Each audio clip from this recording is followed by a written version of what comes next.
interesting. Like, I get the fortunate opportunity to kind of watch you grow on a much closer level than a lot of people. And it's been interesting for me seeing, like, how you've grown as a leader through your own personal development of, like, your inner growth, of, like, better understanding yourself, better understanding of the things that drive different types of people, understanding just through your experiences growing up where you did, like having a lot of exposure to different types of people and the things that motivate them, how they move in the world, really gave you like this keen skill to like really work well with a bunch of people that are different from you. And for me, like watching your growth as a leader, I really wanted to bring you back on the podcast to talk about this concept of leadership because I feel like a lot of the time people at our age, we, even though like when you're like in high school and stuff, they're always talking about like cultivating leadership, like how to be a good leader, like giving you multiple opportunities to practice leadership. When you go into like industry, it's as if like people forget that you have been cultivating all of that your entire life, and it's kind of like you're young, you can't be a leader, or like what would you know, you don't have experience, you're naive, you're young, like you don't really know how it is to be a good leader. But I feel like you, despite that, like really demonstrate to me at least like values of like really being a good leader, is someone that like helps people grow and like breaks limiting beliefs and like shows people really what they're capable of. And so I wanted to bring you here really just to share your thoughts on leadership and like what it means to you to be a leader, and like how do you sort of just look at how you've cultivated, you know, this mindset that allows you to really find what is unique about a person and then show them like their power. Well, exactly like you said, right? What is unique about a person, and help navigate them to find what their powers may be. A lot of people are just trying to figure out life just as any of us are, right? We all have questions that we're trying to get answered. We're all trying to move to the next step, whether that be buy a house, whether that be get a car, whether that be no matter what that is for you, right? We're trying to figure it out. So we can understand each other's struggles, or we can use our egos to try to one up another, right? It's about gaining understanding of human characteristics and what people want to do, what makes them tick. And then from there you can build relationships, right? And you can create win-win relationships. Shout out to How to Win Friends and Influence People, right? You build those relationships, and then you build those bonds, and then you're able to push people. Otherwise, you wouldn't be able to push people, because then you're just who are you, right? With no relationship, just a title. I think hierarchies and titles, and having a management title, that's okay, but did you earn that, right? Did you earn that respect and the trust from the people that will allow you to actually make things happen and get people involved in the changes that you need to in like the corporate structure, right? How do you get people to buy into a mission? And that's by standing beside them and explaining the why, right? Working beside them and understanding their pain points and their struggles, and helping them achieve points that makes their job easier, that helps them grow. And then you create that win-win relationship, because then they're willing to help you move and grow as well. And you create teams that they're capable of anything, because you have that balance, and you have open communication with people, where it's like, hey, I'm too tired, right? Or I need you to push harder, and you can have those conversations with people, and it doesn't become a defense mechanism that goes up. It's like, okay, I understand that you genuinely want the best for me. I want the best for you, and let's figure out how we can work through this to get to the ultimate goal. Yeah, I think it's, it's interesting that you said like making it a win-win relationship, because I feel like that's what any job should be. Like you're there to learn, to gain skills. You're spending your time, like, yeah, you're getting monetary compensation, but really like you would hope that you're gaining something more than that, more something that's actually helping you push towards some goal or like accomplishment that you want to have in your own life. You know what I mean? Even if it's like I want to, build social relationships. You can do that through a job, you know what I mean? Or if it's like I want to, be able to be at a certain level because I want to attain skills in this area because I'm really passionate about it. That's fantastic. But a lot of the time, it's like people think like, oh, I go to a job. These are my clear expectations. I just have to do that, and that's it. You know what I mean? And like, there is nothing more to be gained. Like, you pay them, they should be happy. That's what the relationship is. Like, you came here, you know what this is about. But for me, it's like work should be a very fulfilling experience. It should be something that like we're cultivating, right? Like to me, like this is a sense of community. I'm choosing to spend my time here with these people to accomplish a goal, right? There should be things that we obviously share in the enjoyment of that process. Otherwise, it's kind of just like you're accomplishing a task, but you're doing it alone. You're never really like connecting with people. Like time is just going by. Yeah, you may be advancing titles, but like what have you really gained other than like some superficial title that you can use to flex on people, but like really at the end of the day, you know it doesn't have any weight because you don't even know anybody around you. You don't really know like what this is all a part of. You were just doing the task, focused on the task without seeing the bigger picture. And I think a lot of the time people get lost in that. Or like they're like, oh, you know, maybe I did want to push for this new idea, push for this thing, but they're like, you know, my management doesn't really cater to that. They're not really looking for go-getters. But like at the entire time, like industry and corporate America is saying like, yeah, we want the best and the brightest. We want the people that push. But the people that usually push get silenced or they get demotivated, you know, without the right leadership. And I'm curious for you, like going into, you know, a role of a leader, like how did you really go about cultivating the space to figure out for yourself what you needed to be a great leader? You know, because a lot of the time, like they say, like, oh, get a mentor, but it's not always that easy. You know, not all environments have the right type of mentorship that you might need.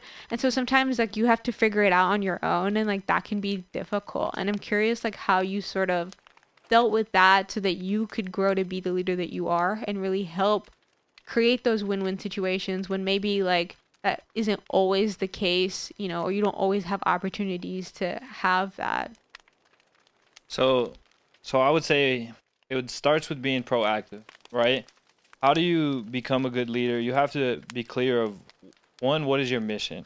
And so, for me, right, it would be really to influence people and influence the world.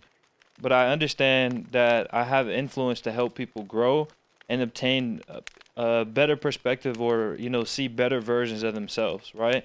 And so through this journey, I'll figure out where that's going to take me. And so I continue to gain insight on how to motivate people and how to cater to them in the best light. Second, I have to understand what's expected from me from my bosses, right? What do I have to fulfill for them? And then how do I become the best leader? I think is really taking feedback from both parties, and that's going to be from the people that work under me. What do you need, right? Is there anything that I'm missing as a leader? Do you feel, that you need more of X, Y, or Z, right? Do you need more development in the career path? Do you want to go somewhere else? What do you really need? And then make that connection with those people, and then fulfill your task from your boss, right, and the next people up. And once you fulfill that and make both parties happy, and then you can do whatever you want, right? Like nobody's holding your hand. Like it's hard to have a mentor, yes, because people are all fulfilling their own agenda, but at the same time nobody's watching you saying that you can't do this or you can't do that, right? So you find out what people are passionate about, and then you help them fulfill missions that you're passionate about because you have the influence or you have the title to push something, right? You use that to push agendas that everybody is influenced in, right? No matter what that may be. And so I think that's what being a good leader is understanding what your mission is, what your agenda is, taking feedback and growing forever, right? It's a never ending thing because there's not one set definition. It's going to vary based on the situation you're in, the people that you have, and what is your goal. Your goal is going to change. Your motives are going to change based on the company, the people, and etc.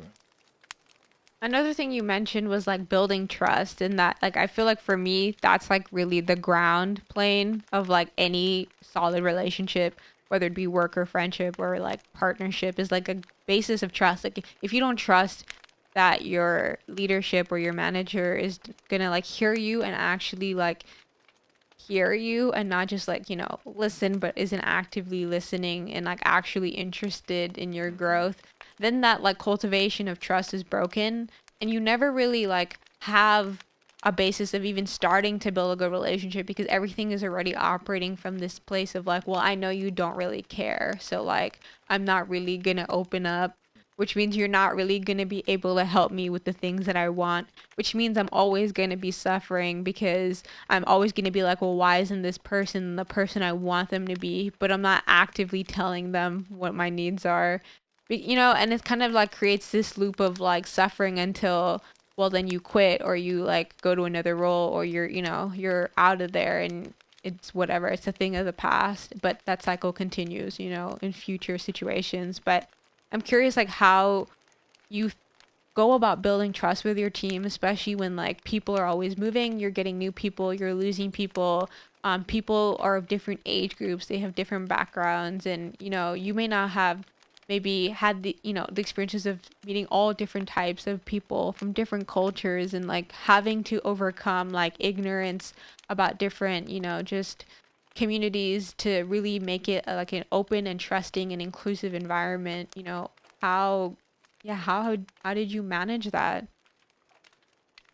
So you mentioned one thing, right? Fast-paced environment. And I think that's interesting because everything we do nowadays is fast-paced. Like we've been watching mountain men and watching people, walk through the woods and find their own food and take days or even weeks to find food, and yet we have everything at our fingertips. And when we work at, these big companies, that we're providing to that, right? So it's going to be fast-paced because we're providing for everybody, to get the technology or the food or whatever it may be, to get the next best thing. And so we're in that fast-paced environment where human connection can be lost because you're worried about the next meal, for your family. You're worried about getting out of work to do this. You're worried about, everything in work, and we all have that going on, right? But it comes down to understanding that we're all busy and that we all have things going on in our life, and that we may be having a bad day at work, or that we can slow down at work to get to know each other, to crack jokes, right? To be human, to listen to music, to share ideas. Those things are important, right? It's important to slow down. Like, and what I do, it's moving boxes, but it's fast. It's fast paced every single day.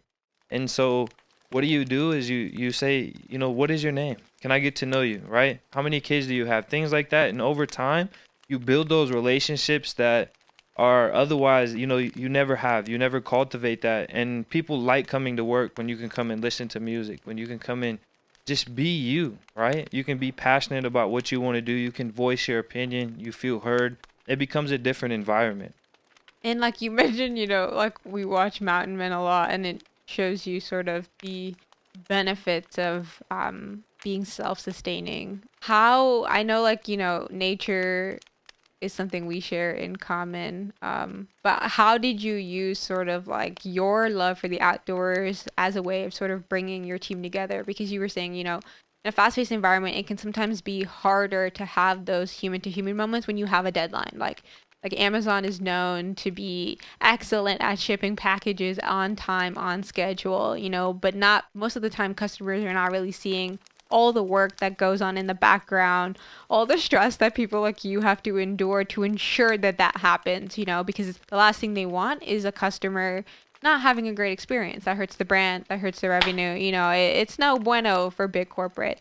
Um, how then, paralleling that to like going on hikes, in nature, which is a much more like slow paced, really gives you have like all of this time to sort of talk to people without, thinking about goals and deadlines and how many containers do we need to pack and like things like that. How has that helped you, kind of stand out even in like your leadership style, to use sort of nature as a way of bonding and like challenging people to overcome even their own limiting beliefs, and really sharing these like incredible experiences that I feel like living in Washington is something that can easily be taken for granted. Well, exactly. Living in Washington, the nature scene is beautiful, right? There's lakes and mountains and the ocean and fishing and all kinds of beautiful scenery. And there's people that live here that may have never seen that, right? They've been here their whole life and they've just stayed in the city. And nature has had a big impact on me in my life and what I've done and what influences me. So I want to share that with people just generally with who I am in character, right? Like all of my friends know I love to go hiking, I love to go camping, I love to be outside. And so that's just me showing my team who I really am. But through that, you're able to again cultivate those relationships and really see what people are about. And then, hiking is a skill-based thing, right? Like your first hike, you don't want to go do the greatest, biggest hike. You're going to be exhausted. It's going to be hard. But some people, they're ready to go for the gold, right? They'll go and they'll show you like, yo, I don't care. I'll go and do whatever it takes, and some people will build up to it, and it's just really interesting to see that. And you have a team and you're outside, and people are pushing past their limits in many different ways. Maybe mentally, they got stuff going on at home, and being outdoors is like, ooh, that's a nice breath of air. This is nice out today, and you don't know how much of an impact that could have on somebody, let alone just the fitness of it, the going out and bonding with the team. What does that do for when you go back to work, right? Now you didn't know that this person had kids, or you didn't really know that they struggle with this. Maybe they come to work late because, they're dealing with family problems, or I don't know. You didn't know that before though, and now you know, and so that may impact the relationship that you have when you go back to work. When they come in and they're having a bad day, you may think twice, or just little things like that, and it goes a long way to know people on a more personal level. You're more willing to go to bat for them and help them out, and it's like I got your back, you got mine, kind of thing. And yes, that is cultivated through hiking, but all kinds of different experiences that you may have, right? Whether you go bowling or you want to go with the girls to go to the spa, right? Like if you're a leader, you want to figure out what people like to do, like share you, they can share what they like to do, and it's important to just make those connections and build and grow. And I think you can create teams by just being genuine and human, and taking little time to slow down like that, and you can be capable of crazy things. Yeah, the thing that matters most is the human part of it. Like, I think, like, in business, a lot of the time we get focused on financial success and, like, pleasing maybe shareholders or, like, whomever, boards. But really, it's like, it's the human. Like, it's the day-to-day experience of people going to work, like, spending this time in this space to achieve a goal. Like, there's something, I don't know, interesting about that, because I talk to you a lot about like this idea of like patterns in like human communities, and like one of them is this idea of a tribe, right? Like we all have like this evolutionary part of us that like wants to be a part of a tribe, you know what I mean? Like a strong group of people that really have like this emphasis of like having each other's back, and there really being this like safe trust and like loyalty, and like how there's like a part of our souls that like desperately want that. I wonder sometimes if our the formation of work was really sort of like one skew of like our desire to be in a tribe. And like for me, like it's interesting like how corporations, they a lot of time talk about like turnover, just people that come in, people that go out, and it's kind of just like a pipeline. One leaves, we got another to replace it. It is what it is. We go with the times, we grow, we contract, never really thinking about the people that are going with this change. And to me, like that is the thing that matters most. Like any I read this thing that was like it's about the people that make the place. You know what I mean? Like places aren't what they are just by themselves. It's the people that make that. And for me, like leaders are people that help cultivate spaces, for growth and like for connection. But a lot of the time, like it's like as if business forgot that it was serving people. You know what I mean? And it became like, oh, only about money. But the money doesn't mean anything without the people, right? Like the only reason people care about money is so that they can show off to other people.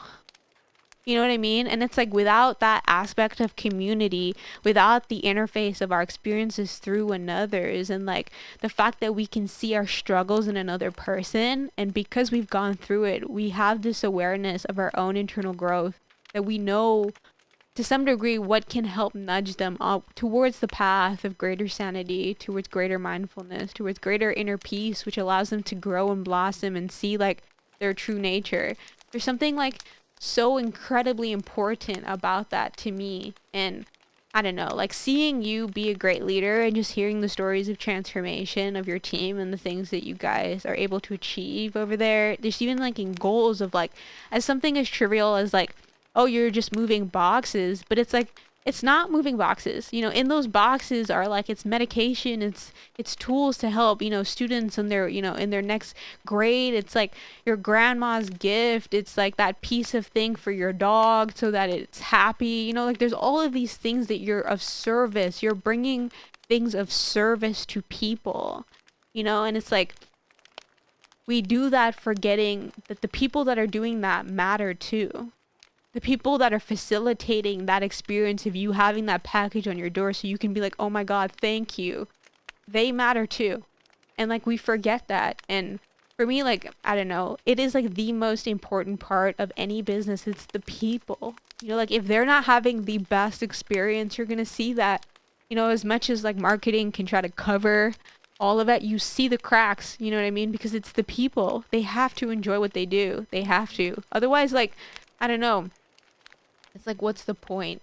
Um, but you know, kind of shifting gears towards your the love of nature and like how nature has really been this great facilitator this season. You know, I feel like we've had like a much longer summer because of climate change, unfortunately, and with that brings the good and the bad. Because one, it's warmer for longer, which is nice. Because when now that it's cold, I'm kind of like FML.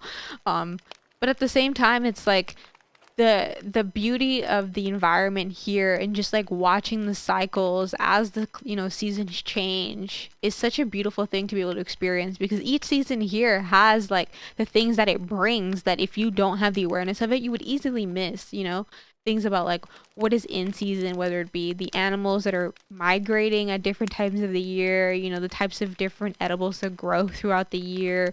Like there's so much that happens here because of all the microclimates. And I'm curious, like how, especially this season, has your like hiking and outdoors experience has been? Because you really be out there like every weekend whenever you get the chance. And I'm curious, like what has been like your favorite hikes? You know, like where have you really gotten a lot of joy just kind of stumbling upon, or even like did you even overcome any like physical challenges that you're kind of like, I can't believe I even did that?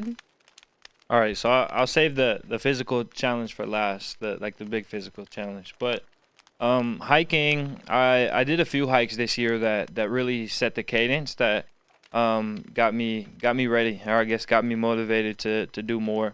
And one of those was Mailbox Peak. I mean, this hike was like, I don't know, 5 miles or so straight up. I don't know, it might be 5 miles. I feel like I should look it up. Okay, so All Trail says it was 7.7 miles round trip. Regardless, it was a very hard hike going up. It was super steep, even at some points. I mean, you had to like grab trees to go up. My legs were cooked after that. But it was fun. It was a nice view up there. And another one I did was a net lake. But when we went, it was in the snow. A lot of snow, I guess, in the past couple of weeks. There had been like avalanche slides that came through on the trail. But, you know, it was old and the snow was packed down. People had been through there in the last couple of days, but not many. We decided to go anyway. It was a lot of snow. It was kind of crazy when you look down because it was like 100 feet, 200 feet drop. Probably should have had the spikes for, you know, the boots, but we were just out there. And we made it to the lake. You know, it was a nice view or whatever. And when we were coming back, there was actually, we missed the trail. We didn't take the right trail back, and so we had to come uphill on like one of those little avalanche slides, and it was just crazy. It was a little slippery, and we made our way back. But that just made me think like, wow, what if I would have got stuck in the woods tonight? You know, what would I have done? You know, did I have the right gear? And at that point, I had a tent because I was practicing for any backpacking hikes that I may do, and so I was like, well, we probably could have just sat in there until the next day or whatever. But that just makes you think, right? Like, what kind of gear are you gonna pack next time? What are you gonna, you know, get ready? Like, we got the Life Straw bottle, you know. Now, hopefully, we don't run out. But one time, I was like, oh, if I run out, I'll just put snow in there. I didn't realize how long it takes snow to melt when it's cold outside, right? Like, and it melts down to like very little water. So, just thinking about things you're gonna be prepared for next time. And so I did a net lake, and then a bunch of hikes, like, far and few in between. There was one, Snow Lake was another hike that had a lot of snow. We descended. There was no foot tracks here. We descended probably, I don't know, 500-600 feet and went down by the lake and came back up, and we couldn't make it all the way to the other side. We took a couple hours looking to see if we could get over, and we just ended up coming back. And that's another thing, gauging how much you can do and making smart decisions out there, because if you are in a lot of snow or, in a tough situation, you don't want to use all your energy. You want to be careful. And that takes me, when we did the enchantments, right? You came with me on that one. We had like battery packs. We did it in a day. It's supposed to be a couple day hike. And we had, the trail map on all trails and all of that. And that was helping us navigate because it was dark outside. And, sometimes you need that for the trail. And on the last couple miles, our phones were about to die. There was only 10% left on my phone. And so luckily we made it back. But that just makes you think again, what are you going to bring on a hike? And when you talk about physically challenging, when we did the enchantments in one day, you could come out to like 22 miles or something. And oh my goodness, I mean, we tried to drive home. We had to pull over and sleep on the side of the road because my body was like, nope, you're done. You used everything you had. No more calories. Go to sleep. And but that was a good experience, right? And at that moment, I kind of hated my life. But the next day, looking back, it was like, wow, that was a great experience. So yeah, those are some of the hikes that I've done. I mean, the enchantments is gorgeous. It's totally like it was worth the misery, hands down. Like no regrets. Yeah. But yeah, no, some of those other trails that you be doing low key be hella sus, and I'm very grateful I was not on them because I probably wouldn't have done the enchantments. I mean, Asgard alone low key made me really hate hiking. Like I sound very kumbaya, y'all. Like I love in the trees, loving plants, nature's great, but I'm telling you, coming down Asgard at like 1 in the morning, well, not even, because it started when the sun was setting. Yeah, I hated nature in that very stint of life. I really did. I was just like, why do people do this? Like, this is stupid. Like, oh my god, I hated it all. What was Asgard? Asgard? Asgard is literally a 7,000 feet in elevation rock cliff that looks like something out of the Game of Thrones. And for whatever reason, some dumb human was like, you know what? I'm gonna climb up that because I bet you there's some cute on the other side. And they did it, and you're right, it was very cute on the other side. She looking hella fine. I was like, damn, nature. Who would have thought you were this fine without man intervention? Oh my god, were you always this cute and we screwed you up? Oh, we some ratchet rats. I feel you. Oof. But nah, the Alpine like wilderness is probably some of the most beautiful, like, just sacred spaces on the planet. And I mean, I wish we could have camped there because it was just absolutely stunning. Like some of the most freshest like streams of water you're ever gonna see, with like the minerals and just like, oh my gosh, like can you imagine catching trout or salmon up in these like protected regions where like the populations have been there for freaking forever. And like, oh my gosh, like this is why I'm very like into the fact that we are pushing towards this life of like self-sustaining, really being able to understand the land, understand nature, especially the timings of the environment, especially because like this year, the season was late. As a result, we had a lot more wildfires, which really did impact the ecosystem. And a lot of the land here, especially the trees, are like old growth forests that have been here forever. And like to see that these forests are at risk of wildfires just because they're so dense in biodiversity, all the just like it's such a beautiful ecosystem here with like the moss covered trees. It's like freaking magical. I totally understand why Bigfoot lives here. It's just like absolutely amazing. But then to see like how just even the season being late, like the summer lasting so late, impacts the ecosystem and like just changes the way that we can even experience the land, because like the air quality got so bad because of all the smoke that like literally it was not ideal going outside. Like you would have to wear masks because like people that are sensitive would really experience breathing issues. It just really puts things into perspective, especially a place that's such full of progress, such full of like people that are really pushing for sustainability through clean energy, through recycling, just to see like what happens, when we don't take care of the environment. Yeah, the wildfires are really crazy. It's something that you might hear about. Being I grew up on the in Michigan, so in the Midwest, so I don't really hear about the wildfires that are going on the other side. And if you do, you don't really think of how that could really impact the people that are there. And moving out here has really showed me that it's crazy. You love to go hiking. Well, today you ain't gonna see nothing there, and you might not be able to breathe because there's smoke everywhere. And you look on the weather and it says the smoke index and all of that, and you're like, wow, how is this going to impact me? Even going to the grocery store, you see older people, wearing their mask, and they're like, oh yeah, this is impacting me. And it's crazy to think about. And so make sure you put your fires out, kids. Protect the environment. Make sure we're doing our part. I feel you. I feel you. I guess I'm curious, like, what sort of propels you? Because, like, in that type of situation with wildfires and stuff, like, are you prepared, right? Like, if things, with COVID and everything, I think especially put into a lot of people this idea of, like, being self-sustaining, Like, do you really have what it takes to be able to feed yourself or sustain your way of life? Your, energy usage, your material consumption, could you sustain that? If you were to not be so closely connected to a civilization, like a big city. Um, and for us, as people that really just care about having a very balanced relationship with the environment through just like self cultivation and really being able to meet your own needs, I'm curious, like, what sort of influenced you into having this way of life? Because I know, like, for me, it's really like my family has always, they've been farmers, in previous generations, and like they've been cultivators of like natural resources. And for me, like, I love this sort of idea of going back to your roots and like really going to like our tradition of culture. But for you, like, being a Michigander, hunting and cultivation is very much a way of like the American lifestyle too. That I feel like isn't really highlighted too much unless you watch, yeah, the History Channel. Like they've been holding it down, but like you don't really see it anywhere else. Like this idea of like a very traditional American that really is living off of the land and can sustain themselves. I mean, you act like my family's a bunch of mountain men that just be.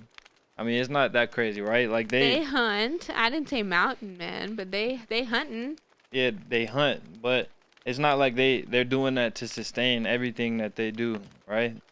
I know this year we really focused on trying to build out our garden. Unfortunately, we had some struggles during the season. I now understand why farmers hate pests and aphids specifically. But yeah, like we've really been trying to like learn more about the different seasons, like within even just like our local area of the Pacific Northwest. Like what are the different microclimates? What are the different resources that grow there? Whether they be edible or like utilitarian resources, like wood, things like that. Um, as well as like even understanding like the local migration population of like right now this is kind of the time where salmon is migrating back throughout the lakes and becomes like a resource that the local community taps into to feed their families and such. Kind of like I'm curious where in your sort of upbringing did this relationship of like wanting to be more connected to the land and sort of like cultivating a lifestyle where you really understand nature and what you can get from it, where that sort of started. Yeah, I mean, as a kid, we used to take trips and like travel up north with into the woods and go camping by the lake and go fishing, and then you cook the fish up right there, and that feeling is nice, and you got food right there, and learning those skills at a young age, and it takes out the, well, what if I was ever stranded, right? What if something ever did happen on a hike, It allows you to think about that and learn those skills, and it's just taking those experiences again with family too, and those are important to the relationships you have with family. And so some of my family, like my dad has went hunting. We went before to go, hunt for deer, but we didn't get any. And then even other family members, they go sometimes every year, sometimes they go, here and there. But it's interesting to see how that process is, butchering the animal and eating it and how you store it. And so I think, I would move out into the woods and be self-sustaining, but the just living off of the land, that would be tough, right? Think about how many vegetables, how much you would store, but learning how to do that, learning how to just grow our own things and be sustainable, that's an amazing process. Just being in touch with the land, like that's important. And so I continue to just learn more things, go out and explore where we are, right? What kind of fruits or vegetables grow here? How do we look for them? Where do we look for them, right? What grows? And even like in our garden, like right now we got our blueberry tree outside. It's gonna take what, 5 years? We got one blueberry this year. Maybe we'll get two next year, three the year after. But we're waiting for more than five blueberries, right? And then it takes time for it. But learning that and learning that we can keep it outside and let it grow and stuff, and just working with what we have, right? We're growing plants on our apartment balcony right now, just learning. Cause why wait? Why wait until we have a house with a garden? Like we're gonna get there, and it's just part of the journey, seeing what other people do and how they do it, to be part of that journey. And that's even watching mountain men, right? We'll bring that back up. Like it's cool seeing how people want to express themselves or spend their time. And like when I go on a hike, I'm in tune with nature. I feel like I'm at peace. That gives me energy. And so for a lot of these people, they're just getting energy from the things that they love to do, go outside and be out in the mountains. And then yeah, they go hunting, but it's just about that experience, and it's very fruitful on many levels for people. Yeah, I do think it's balanced because yeah, it's crazy to really see some of these guys like be like, I'm hunting for my winter meat because if I don't hunt this moose, we ain't eating all winter. Like that's a different type of struggle than like, you know what, I'm gonna just go to the store, grab me a steak, we're gonna whip it up on the grill. It's a very different situation. And sometimes I feel like watching those types of lifestyles really puts into question for you, like where on that spectrum do you want to be? Like do you want to be super dependent on a system, live in civilization, have a community, whatever form that may be, whether it stays in this capitalist form or it transforms into something else, versus like really being completely self-sustaining, having a homestead in the middle of bumfuck nowhere, you know what I mean? Where like it's shit winter like the majority of the year, but like it's cool because you could trap a ton of stuff, like it's a different type of lifestyle. Or do you want to be somewhere in the middle where it's like you can go to community, you can go towards a civilization for certain things that might be useful, or you can really like focus on like cultivating, building resources and capital within your own community, in your own environment, making your community greener, making your own home like self-sustaining, and even just like being able to better preserve foods that you eat so like there's less waste, you know what I mean? Or like being able to compost the aspects of your waste that can be broken down and then be returned to the soil, increasing the organic content of our soil. All of these things that we can do within our own sort of circle of control, all adds towards, enriching the earth as well. And so it's like, where do you want to be on that spectrum? But I think like for me, what brings me really into this discussion is this idea of like living in tune with nature, right? Like we're a part of nature. Like I think Mother Nature does a fantastic job of cleaning up her own messes, but we as humans don't. We're very dirty. And we love to make things, but we're not good at cleaning up after ourselves. And I think that's like the part of the equation that we still need to dial in as a civilization. It's like, how do we live in balance where like we can create, we're creators. I mean, come on, right? Like we're here to create. That's great. We're here to lead. We're here to, try new things, experience new things, experience this spectrum of like having this interesting physiology. But really like it's to ensure that this is sustainable. We can do this forever. We can have fun. We can play forever. But in order to do that, we have to take some responsibility over our actions, responsibility over our choices, and the things that we want to do in the world, and making sure that we are holding ourselves accountable because we are nature. Nature is a reflection of who we are. And for me, it's like, if we're not taking care of the environment, that just goes to show you how poorly we take care of ourselves. Because like taking care of the earth to me is an act of loving kindness, not just to us, but to our community, to our legacy, to just like all forms of consciousness that like we care, we love. Like this is a safe space for all of us, you know? And like in order to do that, we need to cultivate that loving kindness within ourselves. And so at least that's my sort of perception on like why it's so important to build this relationship with nature and like realize like our role within it as facilitators, stewards of nature, as I like to say. But yeah, I really admire sort of like your initiative of just being able to just go out and explore the land without being as prepared as you probably should. Just going out there and seeing what's out there. Like now you're fishing for salmon and trying that out, you know, and you know, it's your first season, but like you really just go out there and you give it your best shot. Same with snowboarding. You kind of just go out there, play really, even if you fall a million times, like you learn so much. And yeah, I guess like how have you been enjoying salmon season? Like what have you learned so far about at least just like fishing here? Well, salmon fishing was harder than I thought it would be. People will talk about salmon. You see a bunch of them in the river. Just get one. Well, it hasn't been that easy, right? But I'm learning, and I'm respecting the journey. It's interesting to go and like meet people, right? You go to one river, and the fish are here, the fish are here, and you learn the stories and you know the stuff about the tribes that are in the area, right? Like what their traditions are, what they used to do. Like one guy was telling me that one of the tribes, they used to take the some of the salmon, they turn red the longer they've been in the river, and they would use those salmon to smoke them. They're real good smoked, right? And like just hearing those things, like that's like music to my ears. Where else are you gonna get that knowledge or gain that understanding? And then even just being in nature and seeing the cycle of the fish, right? And seeing the people that come out there and that are involved and bringing their kids, and people are really involved in it. And you know, some people that may be how they feed their family. Every year they go out and they catch salmon. Some people it's more of a sport, but just going and seeing people happy doing what they want to do. And then for me, just being around the water, right, it gives me energy, and being in the sunlight or even sometimes rain, just being in those elements and being around the fish. Shoot, I almost caught one. I got so excited. I was yelling in the woods, right? And then it swam off. I think I scared it off the hook, but I'm gonna get one. I'm gonna get it back, okay? But yeah, it's just fun. It's fun to learn about it. It's fun to continue to gain more knowledge about the areas in the state, and it's been a fun experience thus far. And I'm excited for next year because then I'll be more prepared. I know when the season starts, I'll have time to prepare, get the right materials and stuff. But that's how you learn. Just jump right in. A cool thing that I heard you mention was like these spaces or these activities give you energy. And like I think that's such a great transition point because like I have been thinking a lot about lately like what are the things that give me energy, you know, because I think for a long time like I was really focused on giving my energy, you know, giving it towards school, you know, grinding really hard, giving it to work, you know, giving away your energy, trying to be, you know, all of these things. But then you feel so depleted and you don't even realize it because you're like pushing, and like give.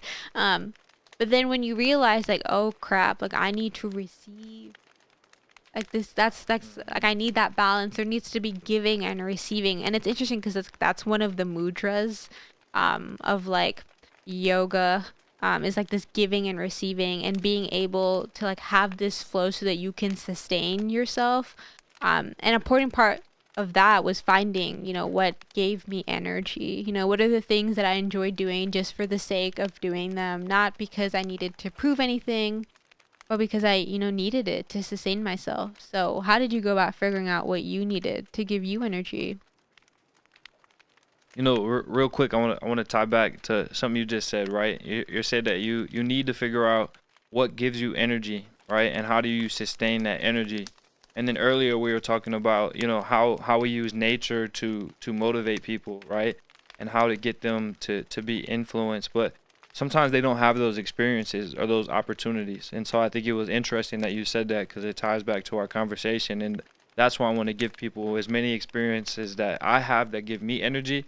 I want to give them that experience as well because maybe they haven't seen it, right? They haven't experienced it yet. And so if I can do that for one person, then I've made an impact on somebody. So what gives me energy is being outside and going out and exploring. And how do you find that out? It's not like, oh, I just wake up one day and oh yeah, it's outside, right? It's about you have to have those bad days. You have to understand, right? Like when you're at your low points and when you're at your high points, and what you reflect on that, right? Why did I feel this way? Why did I feel great on this day, right? And how do I maintain that?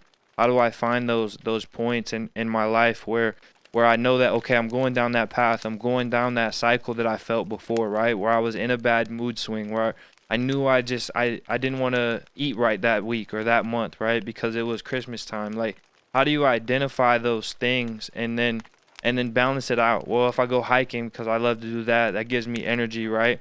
And then it's a double thing. But you're able to identify these things, figure out what gives you energy and balance, right? But it's a learning process, and it's nothing that we can do on like a 1 day thing or a 1 week thing, but it's about acknowledging what gives you energy, acknowledging what you need to work on, right? And just embracing the journey of going and trying to grow each and every day. I feel like to do that, you need to use the tool of introspection, right? You need to be able to reflect on your experiences to even say, wait, on this day I felt good, and on this day I didn't feel good, and what was the difference between those days? Can I reflect on what I did those days through introspection to identify what were the triggers or what was the mental state framework that I had that resulted in that feeling?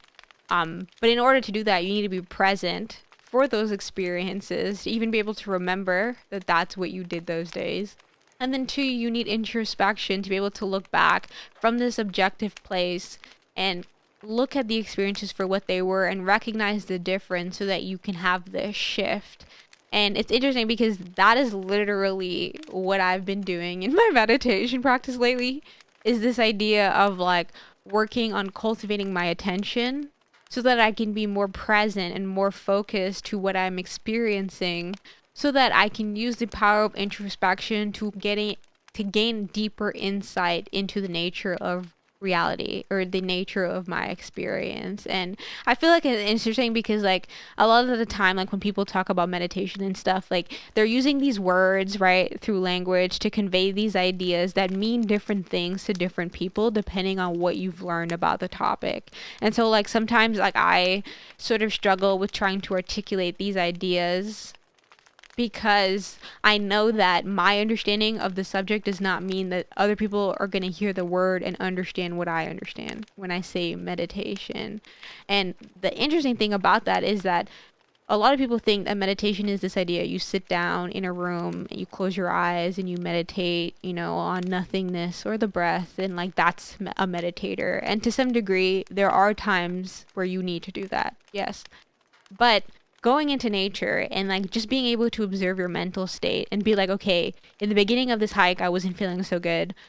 By the time we reached the top, I actually really loved it. I was really amazed. I was so proud of myself. This was fantastic. And then I made it all the way down and I didn't die. You know, like it was great. You know, like I actually didn't hate life. You register that and then it makes you wonder, like, that's a new feeling. That's a new experience. We did that. We did that. I did that. And it's like a shift of like, oh, I can do this for myself. I can do that. I can create that state for myself through my mind, through my experiences. And like for a lot of people, hiking is the thing that gives them that aha moment, which I feel like that's definitely your way of, you know, being mindful and living in the moment, is really through this like really direct experience with nature. Whereas for me, like I like sitting in my room, you know, with my eyes closed, trying to go within, you know, but there's like a balance of both, like being able to have that and seeing it from different angles, I think helps people because I think leaders know best, like what is the best way to convey a message to a person because you really understand that person. You understand where they're coming from. So you know what language to use to trigger the awareness in their own mind because you have observed them. You understand their characteristics because you understand what makes you human. And through that awareness, then you can try and nudge them towards growth, towards seeing for themselves their own power, which is like so freaking amazing, you know, so amazing. Yeah, I mean it really is. It's a beautiful thing to be able to just be in tune with nature and maybe have an understanding of things that you can share with other people, right? But then that's also having the enough humility to be able to grow from other people, right? It goes back to knowing what people use to motivate them or what makes them tick, right? Like we can help, you know, help ourselves look inside of we can look inside of ourselves by using other people's experiences, right, and sharing our experiences with each other, to gain more insight and understanding on what just being a human is. Because regardless of whether we want to believe it or not, we're a lot more similar than we think, and we have a lot of similar experiences and beliefs that we just don't share because we're nervous or we're scared. We're scared of overcoming our own obstacles, right? A lot of times, like, we're in our own way.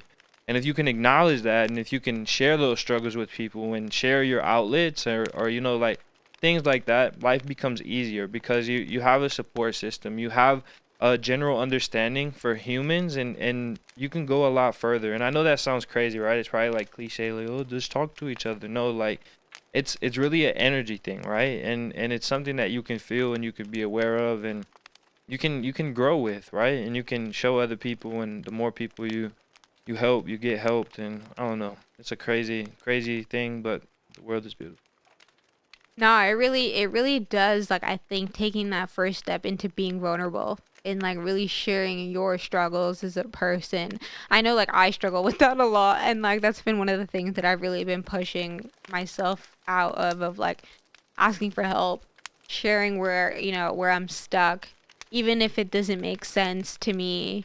Just being like comfortable enough in myself to just say it, ask for the help, and you realize that the universe shows up for you when you do that. When you don't hold it back. Because I think like a lot of the time when we're like holding something back that we really want to say, like you feel it physically. When you're like, oh, I want to ask that question, I want to talk to that person, but then you don't, like, you feel that resistance inside you, and you're training your body with that, you know what I mean? But like when you're like, you know what, yes, I'm nervous, yes, it's scary, I'm gonna take a deep breath, and I'm gonna do it anyways. I'm gonna raise my hand even though like class is over. I'm gonna ask that question because I need that validation for myself of like, I need to know. Even if it seems silly, I want to ask it because I clearly, want to better understand this thing. I need help in this area. You realize you get it. You literally get it.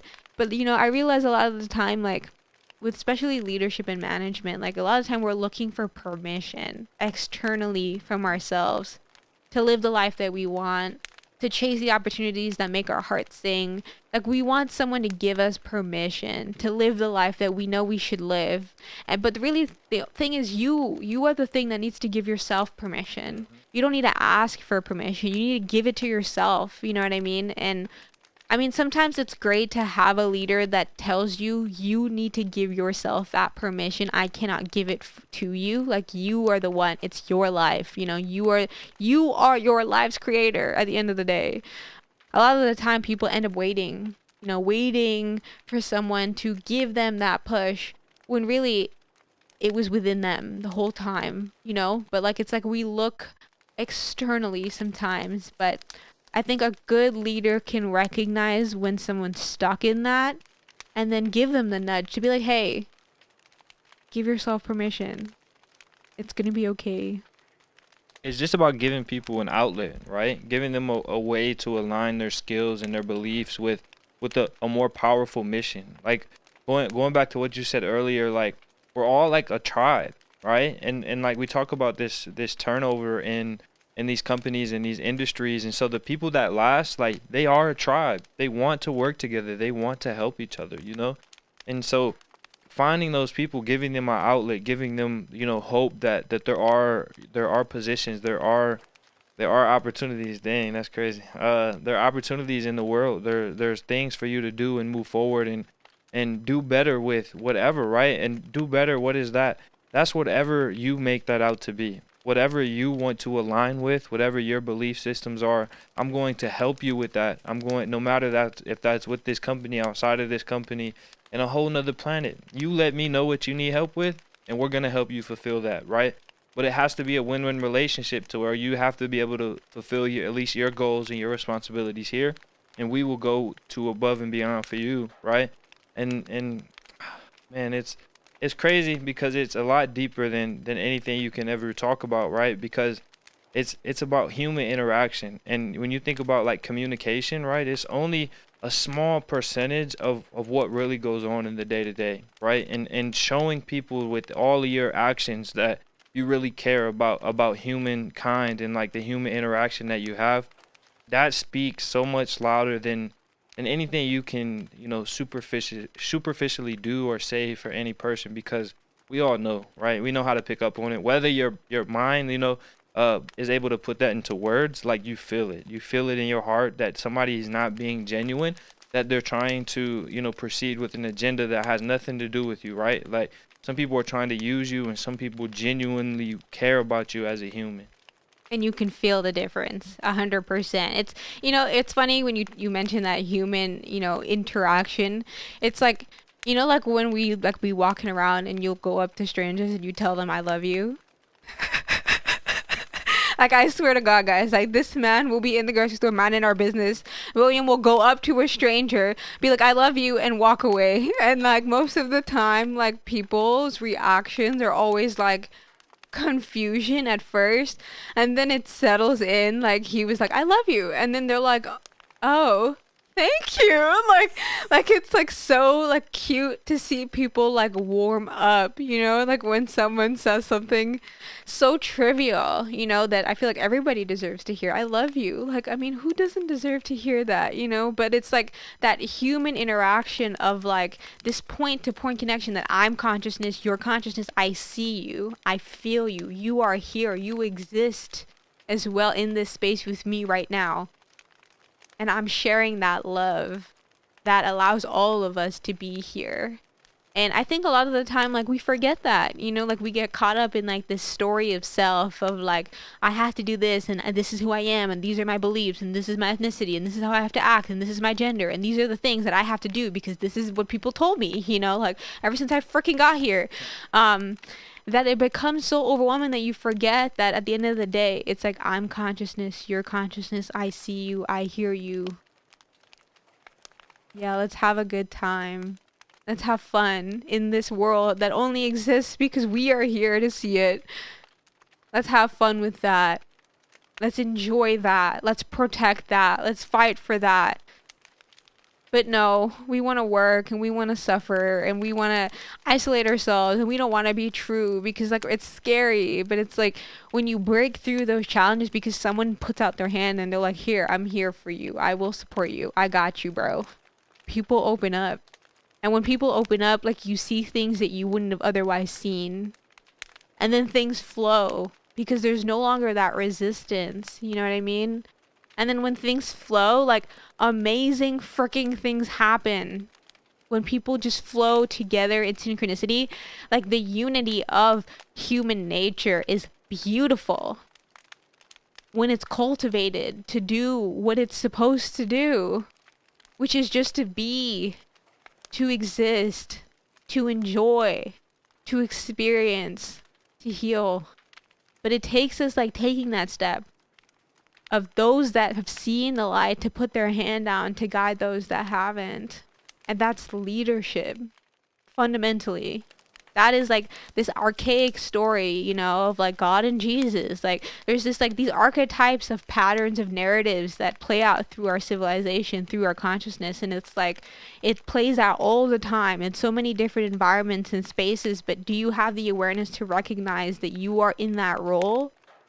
And what the responsibility is of what can happen when you have that awareness of recognizing you are a leader, a creator, you know what I mean? And what can happen when you just flow from a place of like love of being, Like it sounds hella cheesy, I know. But it's like when you see it happen, like it's like, I don't know, to me there's like no greater thing when you see it happen. And I feel like you see it happen all the time because you're like stuck in this one building with people for hours on end.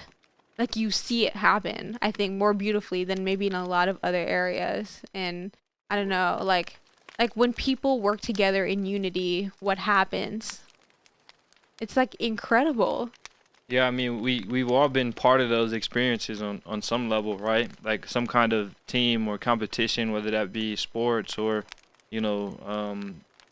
drama, or if you're in whatever you're in, right? you've been in certain teams or settings where you've had to work with people, and when you nail it, when you get it right, when you've been working so hard to get something and you execute it, it feels good. It gives you that energy that we're talking about, right? But you have to figure out how to make that sustainable again, because yeah, what if you get that one time and then you can't figure out how to do it again because you're arguing with your team? You don't understand. There's, stupid things that we argue about as humans, or that we let get in the way of us just being happy, right? Of us just being and being peaceful like that. And that's why it's important to, again, understand people and know how to push them and create relationships that you can get pushed back, because as a leader you're always going to have bad days just like anybody else, but giving yourself a framework to take feedback and criticism from those who care about you because you care about them, right? And then being able to take that and grow from that as well, because it's not about, yes, you are in a position of power, yes, but it's not about taking advantage of that. It's about using that for the greater good of the people, right? And having humility and saying, yes, I am in a leadership spot, but that's only to help you and I get to where we need to go together. Are there books that you've read or like things that you've come across as of late that have just been great resources? Because I know that we were listening to that one audiobook together that was smacking. I forget what it's called. But like, like are there other sort of books and stuff that you would recommend for folks that like are interested in cultivating leadership or like just empathy and just like building more of that like inner human through like other alternate methods other than like meditation, of course.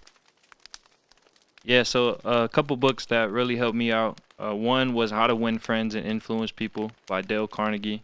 That was a really good book. And The 7 Habits of Highly Effective People by Stephen R. Covey. That one was amazing too. And that's one of those books where you want to go back and read over and over again, because as you grow and you learn and you go back and look at the book, you're going to get different pieces of meaning to you, different pieces of value based on what you may be dealing with or what you have learned, right? Those experiences that you've had. So definitely read that one. And then thanks to one of my managers, the Chop Wood, Carry Water book. I forget the author, but if you look it up, it'll come up right on Google. It's a short read, but it's very influential, very powerful book. Those are the few that I would say that really helped me out and that I encourage people to read. And I guess like, as we wrap up, do you have any sort of like tips for new managers that are kind of like, this is the first time I'm leading a team. Like, I just don't really know. Like, I'm young, I'm still learning, and maybe I'm, struggling with imposter syndrome. Like, I have these people that are way older than me that are, looking up to me to give them goals, but I'm, new to this thing. I'm just trying to figure it out. Do you have any guidance for folks? If you feel like you don't know something, maybe you don't know. So ask people what you don't know. Ask your team and just have humility and show them that you're willing to learn and you're willing to fight for people, right? It's not about the ego. It's about just learning who you're working with and growing, working beside them. And as long as you come with genuine intentions to grow with people, people will have your back no matter what. And yes, there's going to be people that are devious, that don't want to help, that are going to fall off, but that's okay, because that's life, right? But as long as you align your mission and your dream with positive intentions, everything else will follow.